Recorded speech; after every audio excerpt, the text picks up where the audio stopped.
Hello வணக்கம் மக்களே. இன்றைக்கி நம்ம இன்டோர் ஸ்கை டைவிங் அது பண்ண போகிறோம். மலேசியாவில் one of the biggest malls Utama மாலில் இந்த ஃபெசிலிட்டி வச்சுருக்காங்க. நீங்கள் ப்ரைவேட் ஜெட்டில் போய் வானத்தில் 14,000 அடி மேலே இருந்து அவுட்டோர் ஸ்கை டைவிங் பண்ணிங்கன்னா எப்படி இருக்குமோ அதே மாதிரி ஒரு எக்ஸ்பீரியன்ஸை சிமுலேட் பண்ணுறாங்க இந்த Windlab indoor skydiving. Cylindrical tunnel மாதிரி ஒரு ஷேப்புக்குள்ள ஹை ஸ்பீடில் ஏர் ஃப்ளோ ஆரம்பிச்சு இந்த சிமுலேஷனை அச்சீவ் பண்ணுறாங்க. இந்த மாதிரி எக்ஸ்பீரியன்ஸ் மலேசியா மட்டும் இல்லாமல் உலகத்தில் பல இடங்கள்ல இருக்குது. நம்ம இந்தியாலையும் ஹைதராபாத்தில் இருக்குது, மும்பையில் வந்துட்டு இருக்குன்னு கேள்விப்பட்டேன். ஓகே, இப்போ எங்களோட எக்ஸ்பீரியன்ஸ் எப்படி இருந்துச்சுன்னு பார்க்கலாம். இந்த ஆரஞ்சு கலர் ஜம்ப் சூட் போட்டிருக்கவங்கலாம் கஸ்டமர்ஸ், அந்த ப்ளூ கலர் ஜம்ப் சூட் போட்டிருக்கவங்க கோச்சஸ். அவங்க டைவ் பண்ணுற விதத்தை பார்த்தாலே உங்களுக்கு தெரிஞ்சிருக்கும். அவங்களாம் முறையாக பயிற்சி எடுத்துக்கிட்டவங்க. ஸோ அவங்க கூட இருந்து நம்மளை கைட் பண்ணுவாங்க. நம்ம இந்த ஜம்ப் சூட்ல போட்டு உள்ள கோதால இறங்குறதுக்கு முன்னாடியே நமக்கு ஒரு கிளாஸ் எடுக்கிறாங்க. ஒரு 10 மினிட்ஸ் உட்கார வச்சு உள்ள போனால் என்ன செய்யணும், என்ன செய்யக்கூடாது, எப்படி கம்யூனிகேட் பண்ணணும் அப்படிங்கிற இன்ஸ்ட்ரக்ஷன்லாம் சொல்லிடுறாங்க. அதே மாதிரி முதுகு தண்டு சம்பந்தமாகவோ வேற ஏதாவது ஹெல்த் இஷ்யூஸ் இருக்காங்கிறத முன்னாடியே செக் பண்ணிக்கிறாங்க. ஓகே, இப்போ நாங்கள் ஜம்ப் சூட், ஹெல்மெட், ஐ கார்டெலாம் போட்டு உள்ள இறங்குறோம். முதல்ல நான் உள்ள போகிறேன். ஏன்டா இப்படி படுத்துற, காலை மடக்காதுன்னு கிளாஸ்லேயே சொல்லேனடா அப்படின்னு கோச்சே கடுப்பாற அளவுக்கு கொஞ்சம் வளட்டிட்டேன். அப்புறம் ஒரு வழியாக கால் நீட்டி கரெக்டான போஸ்ட்டில் போய் பறக்க ஆரம்பிச்சிட்டேன். அப்பாடா பறந்துட்டான்டா அப்படின்னு கோச்சை அலைக்கா தூக்கிட்டு அப்படி மேலே போனார் பார்க்கணும்.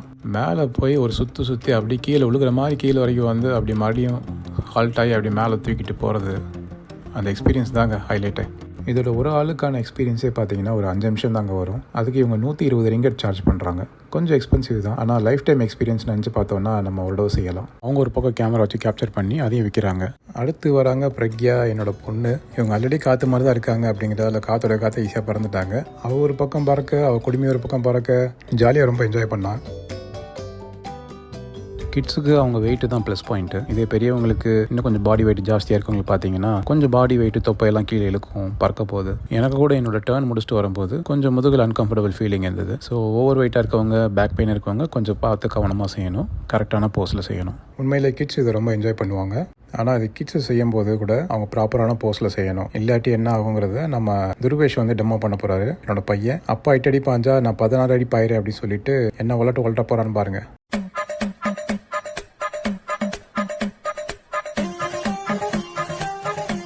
எப்பா சமாளிக்க முடியலடா அப்படின்னு ஒரு கோச் அவனை விட்டுட்டு ஓட,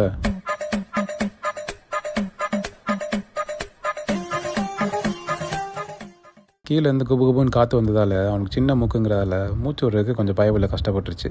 இருந்தாலும் இப்போது இந்த வீடியோ பார்த்து சிரிச்சிட்டு இருப்போம்.